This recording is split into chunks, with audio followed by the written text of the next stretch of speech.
Hey guys, तो कैसे हैं आप सब। आई होप आप सब अच्छे होंगे। मैं भी ठीक हूँ। चलिए शुरू करते हैं स्टोरी जिसका नाम है वादारा। प्रीवियस पार्ट में हमने सुना कृष्णा की बहन श्री आ चुकी थी, सबसे मिल लिया था। रूम शिफ्टिंग का चल रहा था क्योंकि रूम शॉर्टेज हो गया था। और यहाँ कृष्णा रागिनी के कमरे में थी जहाँ रागिनी को पैनिक अटैक्स आते हैं। पैनिक अटैक्स आने के रीज़न थे कि बारिश स्टार्ट हो चुकी थी और रागिनी को बारिश से कुछ वर्ड से और कभी कभी ऐसे भी पैनिक अटैक्स आते हैं। तो होता है ना कभी बिन मौसम बरसात, उस दिन भी बरसात स्टार्ट हो गई थी थोड़ी थोड़ी। रागिनी सो चुकी थी बट हाँ, उसके बाद उससे पैनिक अटैक आता है जो कि कृष्णा उसे संभालती है। अभी शुरू करते हैं स्टोरी। रागिनी कृष्णा के बाहों में थी। कृष्णा उसे बहुत अच्छे से होल्ड करके संभाल रही थी। पहली बार ऐसा था कि रागिनी बिना इंजेक्शन के, पहले भी होता था बट सोई नहीं थी, जगी हुई थी और कृष्णा के बाहों में थी। कृष्णा उसे होल्ड करते कहती है आप ठीक हैं, और पानी देती है। रागिनी पानी की 2 सिप लेते हुए और कहती है मैं ठीक हूँ। कृष्णा उसको वैसे ही होल्ड किए हुए बेड पे और सोई रहती है। रागिनी और कृष्णा दोनों एक दूसरे को बहुत टाइटली होल्ड किए हुए थे। यहाँ कृष्णा जब रागिनी पूरी तरह नॉर्मल हो जाती है, जब वो उसे ग्रिप छोड़ने लगती है कि हाँ अब कृष्णा की ग्रिप से वो बाहर जाए, तभी कृष्णा अपने हाथों को टाइटली होल्ड करते हुए और उससे अपने पास ही रखती है और कहती है मैं यहीं हूँ, आप यहीं रहिए। और वो कृष्णा को अपने पास, मतलब रागिनी को अपने पास रखती है कृष्णा। फिर यहाँ कृष्णा बस एक बात स्टार्ट करती है, मैम अगर आप बुरा ना माने तो मैं कुछ पूछूं। रागिनी कहती है मुझे पता है तुम क्या पूछने वाली हो, मैं उसका जवाब नहीं दे सकती। कृष्णा कहती है प्लीज़ मैम एक बार उसका रिप्लाई कर दीजिए, बस मुझे जानना है कि पैनिक अटैक्स क्यों आते हैं और आप ऐसा क्या देखते हो पैनिक अटैक्स के दौरान जो आपको ऐसा होता है एंजाइटी से। तभी रागिनी कहती है कृष्णा इसका सवाल का जवाब मेरे पास नहीं है। कृष्णा कहती है मुझ पर ट्रस्ट नहीं है। तभी रागिनी कहती है बात ट्रस्ट की नहीं है, बात है कि मैं अपना दर्द वो नहीं बयां कर सकती। तभी कृष्णा कहती है इतने दर्द में खुद हो और अपना दर्द बयां नहीं कर सकती, इसका मतलब क्या है, मैं तो बस पूछ रही हूँ। तभी रागिनी कहती है कि बस कुछ चीज़ें हैं जो मैं किसी से बता नहीं सकती, उससे मुझे उम्र भर अकेले ही झेलना है। तभी कृष्णा कहती है मैम प्लीज़ मैम बता दीजिए। रागिनी पता नहीं क्यों कृष्णा को टाइटली होल्ड करती है, उसके कंधे में अपना सर छिपाते हुए और कहती है सारी बातें। कृष्णा सब सुन रही थी। रागिनी क्या कहती है सुनते हैं। रागिनी कहती है तुम्हें याद होगा तुम कॉलेज में पढ़ती थी, देन कॉलेज में ये चर्चा हो चुकी थी कि तुम उसे पसंद करती हो। कृष्णा की आंखें थोड़ी बड़ी हो गई। रागिनी कहती हाँ मुझे भी ये बात किसी न किसी से पता चली थी, बट मुझे लगा था कि ये सारी अफवाहें हैं, किसी की हेल्प कर देने से या फिर किसी से बात कर लेने से ऐसा कुछ नहीं होता है। उन सारी बातों को मैं लाइटली लेती थी क्योंकि मुझे इन सब चीज़ों पे बिलीव नहीं था और मेरे लाइफ में भी कोई था। तुम तो जानती हो कुणाल को, मेरी लाइफ में था वो, और वो एक बहुत बड़े मतलब उसके पापा मिनिस्टर हैं, दैट्स वाई उसकी कोई भी गलतियाँ सामने नहीं आती थी। वो पहले भी बहुत सारी लड़कियों के साथ रह चुका है बट मैं प्यार में अंधी उससे मिली और उसके साथ रिलेशनशिप में आ गई। रिलेशनशिप में आने के बाद हम लोग मिलते रहे, बातें होने लगी, अच्छी बातें होने लगी। वो अच्छा था, बात करता था, बट उसकी एक बात थी, वो बार बार मुझे फिज़िकल होने के लिए कहता था, बट मैं कहती थी शादी के बाद, पापा से बात कर लूँगी शादी के बाद। देन हम लोग पहले मिलते थे, स्टेज 1 थे, हाथ पकड़ना, घूमना फिरना, स्टेज 2 कभी कभी किस कर लेना, बट उसके बाद उसकी हरकतें बढ़ने लगी, वो मुझसे और की डिमांड करने लगा। कभी वो चाहता था कि मैं उसके साथ चीज़ें कर लूँ, ट्रिप पे जाऊँ, बट मुझे ये सारी चीज़ें पसंद नहीं थी शादी से पहले। एक रात हम दोनों घूमने गए हुए थे। उसने मुझसे बोला कि ऐसा कुछ नहीं है, शादी से पहले कर लेते हैं, फिर बाद में हम लोग शादी कर लेंगे, पक्का इस ट्रिप से रिटर्न होते ही। मैंने उसे मना कर दिया। उसने भी बहुत ही आराम से मेरी बात मान ली। उसके 1 मंथ बाद ही मेरा एक ट्रिप था। एक्चुअली साइकोलॉजी से रिलेटेड एक सेमिनार में जाना था मुझे, जिसकी वजह से मैं भोपाल से मुंबई गई थी। भोपाल में जब मैं थी तो उससे बताया था मैंने, फैमिली सबको पता थी। वो बोला कि हाँ मैं बिज़ी हूँ, मैं बाद में आता हूँ, मुझे भी जाना है। मैं यहाँ चली गई। जब मुंबई गई, अपना सेमिनार अटेंड किया, सब कुछ किया। देन मैं जिस होटल में थी, उस होटल में अचानक उससे मुलाकात हो गई। तो उसने कहा, अरे तुम यहाँ? तो मैंने कहा कि हाँ मैं इसी होटल में रुकी हूँ, सेमिनार अटेंड करने आई थी, बताया तो था तुम्हें। तो अरे हाँ, मुझे भी पापा के बिज़नेस के काम से यहाँ आना था, मैं और मेरा फ्रेंड आया है। तभी रागिनी कहती ओके। रागिनी उससे गले मिलती है, गले मिल के थोड़ी देर बातें करती हैं, लोग टहलते हैं। फिर रागिनी कहती है मैं जा रही हूँ अपने कमरे में, अब तुम भी जाओ। ऐसे कह के रागिनी चली जाती है। तो कहता है चलते हैं तुम्हारे रूम में, थोड़ी देर बैठते हैं, बातें करेंगे। रागिनी को लगता है कि जहाँ इतना ट्रस्ट है उस पर, इतना प्यार करती हूँ, कुछ गलत तो करेगा ही नहीं। वो उसे अपने कमरे में लेके चली जाती है। ये रागिनी सारी बातें बता रही थी।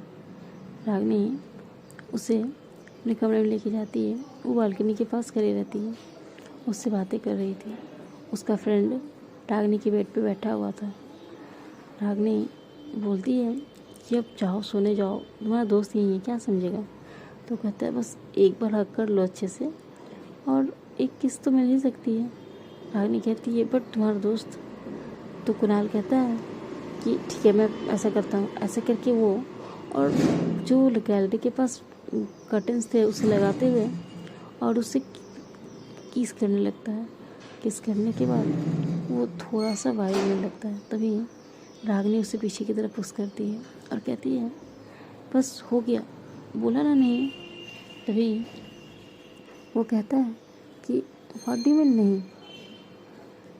और ऐसे कह के वो रागिनी के बालों में हाथ डालते हुए उसे टाइटली खींच के और बेड की तरफ लाता है। उसका फ्रेंड भी वही था और उसे बेड पे मतलब पटकते हुए वो पुश कर देता है और कहता है अभी मैं बताता हूँ। और कमरे में जितनी लाइट्स थी सबको ऑफ कर देता है। उसका फ्रेंड भी वही था और वो दोनों मिलके उसके साथ मिसबिहेव करते हैं, मतलब जो नहीं होना था। रागिनी चिल्ला रही थी बट उसने उसको चिल्लाने भी नहीं दिया था। उसने बहुत ही ऐसा कहते हुए रागिनी और कृष्णा को सारी बातें बता देती है। कृष्णा की आंखों में खून उतर चुका था, गुस्सा भी बहुत ज़्यादा था और आंखों से आंसू आ रहे थे। कृष्णा कहती बस इससे आगे नहीं। तभी रागिनी कहती है नहीं। ये होने के बाद मैं होटल में 10 दिनों तक थी अकेले, बिना खाए पिए, बस वहीं। फिर खुद को संभालते हुए मैं अपने आप को ठीक किया और फिर घर आई। घर आने के बाद मैंने 10 दिन तक न किसी से बात की न कुछ, बस अपने कमरे में रहती थी और मुझे फीवर है ऐसा कहती थी। लगभग 1 से 1.5 महीने बाद जब मैं थोड़ी नॉर्मल होने लगी तो मैंने ये सारी बातें ऐसे करके इससे बताई। और रागिनी अपनी फ्रेंड का नाम लेती है जो कि उसी कुणाल की सिस्टर ही है। तभी कृष्णा कहती तो क्या हुआ। तभी वो कहती है नहीं मेरा भाई ऐसा नहीं कर सकता और उसने मुझसे रिश्ता तोड़ लिया। तभी कृष्णा कहती है ओके बस अब मत बताइए। फिर रागिनी कहती है उसी दौरान मुझे पता चला कि मैं प्रेग्नेंट हूँ, बट मैं किसी से ये सारी बातें कह नहीं सकती थी और मुझे खुद से घृणा आने लगी थी। मैंने अपने बॉडी में बहुत निशान दिए, स्क्रैचेस दिए। मुझे लगता था हर रोज़ वो मेरे साथ ऐसा करता है और खुद उसका दोस्त ने भी मतलब मेरे साथ ऐसा किया। तभी इस बात पे कृष्णा कहती बस बस अब कुछ नहीं जानना मुझे। रागिनी कहती है मैंने अबॉर्शन करवा लिया। और कृष्णा बस उसे टाइटली होल्ड करके गले लगा लेती है और कहती है अब कुछ नहीं जानना ma'am, it's okay, it's okay, don't worry, I am here, don't cry please, मैं हमेशा आपके साथ हूँ। ऐसा कह के कृष्णा उसे टाइटली होल्ड कर लेती है। वो रात रागिनी के लिए बहुत भारी हो चुकी थी, क्योंकि रागिनी के सिवा एक और इंसान था जिसे वो बात पता चली थी, और वो कृष्णा थी। रागिनी ने आज तक जो किसी को नहीं बताया वो कृष्णा को क्यों बताया ये रागिनी को भी नहीं पता। बट रागिनी खुद को कंफर्ट फील करती थी जब जब रागिनी उसे उसकी बाहों में होती थी, जब जब वो उसे पैनिक अटैक से बताती थी कृष्णा, तब तब रागिनी को एक कंफर्ट जोन मिलता था। कृष्णा उसे टाइटली होल्ड किए हुए और बेड पे पड़ी रहती है। लगभग 2:30 से 3, 3 से 4, 4 से 5, सुबह के 6 बज चुके थे। रागिनी को थोड़ी थोड़ी नींद आने लगी थी। रागिनी वैसे ही कृष्णा की बाहों में सो जाती है, मगर कृष्णा की आंखों में बिल्कुल नींद नहीं था। नेक्स्ट कृष्णा रागिनी को बेड पे सुलाते हुए खुद उठकर बालकनी के साइड आती है और आसमान को देख के बहुत ज़ोरों से चिल्लाने लगती है। आवाज़ नहीं आ रहे थे गले से, बट उसे गुस्सा आ रहा था और वो खुद को कह रही थी कि क्यों गई, मैं नहीं जाती तो ये सब नहीं होता, क्यों कोई नहीं था उनके पास। तभी इन सारी बातों पे कृष्णा कहती है कुणाल अब मैं तुम्हें छोड़ूंगी नहीं, तुम कितने भी बड़े मिनिस्टर का बेटा क्यों ना हो। ऐसा कहते हुए कृष्णा और अपना हाथ को वो जो होता ना ग्रिल उस पर मारते हुए कहती है इट्स योर लास्ट फ्रीडम। उसके बाद मैंने तुझे जेल में न डाला, सलाखों के पीछे न डाला, तब तू सोचेगा कि किससे पाला पड़ा था। हर एक छुअन का बदला लूँगी मैं तुझसे। जितनी दर्द, जितने आंखों में आंसू इनके हैं ना, सब का उससे ज़्यादा तुझे रुलाऊंगी मैं, बस वेट एंड वॉच। ऐसा कह के कृष्णा वहीं थी। तभी कृष्णा के फ़ोन पे रिंग आता है उसकी माँ का। वो कहती है बेटा आज चलना नहीं है क्या। कृष्णा कहती है माँ कल चलते हैं, आज भर और रुकते हैं। ऐसा कह के कृष्णा एक दिन और रुकती है। तभी यहाँ रागिनी की आंखें खुलती है। लगभग अब 8 बज चुके थे। सभी लोग कॉल कर रहे थे कृष्णा को बार बार। कृष्णा कहती थी बस आ रही हूँ थोड़ी देर में, बस आ रही हूँ थोड़ी देर में, क्योंकि रागिनी को छोड़कर जाना नहीं चाहती थी। यहाँ रागिनी 8 बजे सुबह उठती है। रागिनी को बातें तो सारी याद थी, बट वो थोड़ा सा अपने आप को संभालते हुए और कृष्णा से बिना नज़र मिलाए वॉशरूम की तरफ चली जाती है। फ्रेश होती है, शावर लेकर आती है। कृष्णा कहती है आप ठीक हैं। रागिनी अपनी नज़रों को झुकाए हुए बोलती है मैं ठीक हूँ। कृष्णा की कदमें पता नहीं क्यों खुद ब खुद रागिनी के पास जाती हैं। रागिनी के फेस को दोनों हाथों से होल्ड करते हुए और अपने हाथों में लेती है और कहती है हे आपने कुछ गलत नहीं किया कि आप नज़रें चुरा रहे हो, और मैं हूँ, डोंट वरी। सो आप नज़रें झुका के मुझसे बात मत करो। ये तो उसे करना चाहिए जिसने आपके साथ ये सब किया है, और इसका हर एक बदला उसे अब देना होगा। हर एक आंसुओं का बदला मैं लूँगी उससे। तभी रागिनी कहती नहीं नहीं नहीं कृष्णा ऐसा कुछ मत करना, मेरी इज्जत चली जाएगी। पापा को क्या कहूँगी मैं। तभी कृष्णा कहती है डोंट वरी रिलैक्स, किसी को कुछ नहीं पता चलेगा, कुछ नहीं करूँगी मैं, ठीक है आइए। और कृष्णा उसे हग कर लेती है टाइटली, एकदम टाइटली। पहली बार रागिनी कृष्णा को थोड़ा सा टाइटली हग करती है, दोनों एक दूसरे को। तभी डोर पे नॉक होता है। कृष्णा अपने आप को संभालते हुए थोड़ा सा दूर होती है। रागिनी की आंखों से आंसू पूछते हुए पता नहीं क्यों खुद ब खुद कृष्णा उसके फोरहेड पे किस कर लेती है। रागिनी थोड़ा सा मतलब कंफ्यूज होते हुए और फिर वो नॉर्मल होती है। कृष्णा उसे किस करके फोrehead पे और वो डोर की तरफ चली जाती है। यहाँ रागिनी खुद को ठीक करते हुए मिरर के सामने जाके और वो ड्रेसिंग मतलब रेडी होने लगी थी। तभी बाहर सीट थी, सुमन, स्वाति और उसके 2-3 फ्रेंड्स जो थे वो आए हुए थे। पूछ रहे थे कृष्णा चलना नहीं है ब्रेकफास्ट के लिए, बहुत देर से वेट कर रहे हैं सब। कृष्णा कहती हाँ आ रही हूँ।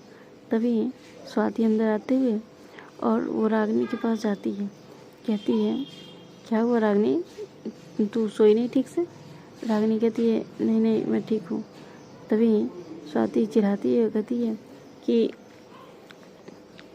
लगता है किसी ने रात भर जगा के रखा है। तभी इस बात पे कृष्णा कहती है कि चलते हैं सीट, और सीट को लेके वो बाहर की तरफ चली जाती है। यहाँ स्वाति एक बार कृष्णा की तरफ देखती है जाने से पहले, और कृष्णा रागिनी को देख रही थी। वो देखते हुए बाहर निकल जाती है। यहाँ रागिनी और स्वाति ही थे कमरे में, सारे लोग जा चुके थे। तभी स्वाति कहती है रागिनी एक बात पूछूं? रागिनी कहती है पूछो। तो ये कृष्णा तुझे कैसी लगती है?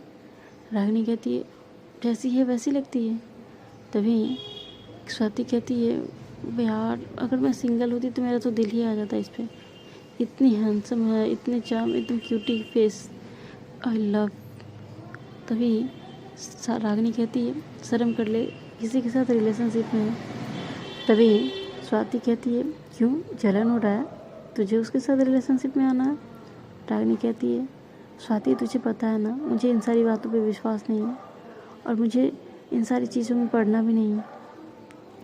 तभी स्वाति कहती हाँ पता है, हमेशा एंग्री यंग मन बनी रहती है यार, क्या है तभी कभी तो नॉर्मल हो जाया कर। तभी रागिनी कहती है चल चलते हैं ब्रेकफास्ट करने। ऐसा कह के वो ब्रेकफास्ट टेबल की तरफ आती है। तभी रागिनी की माँ पूछती है उसकी आंखों को देख के क्या हुआ बेटा तुम सोई नहीं? तभी कृष्णा कहती है कि आंटी वो इनकी तबीयत ठीक नहीं थी रात में, इसलिए सो नहीं पाई। तभी उसकी माँ कहती है अच्छा तो तुम लोगों ने रूम शेयर किया था?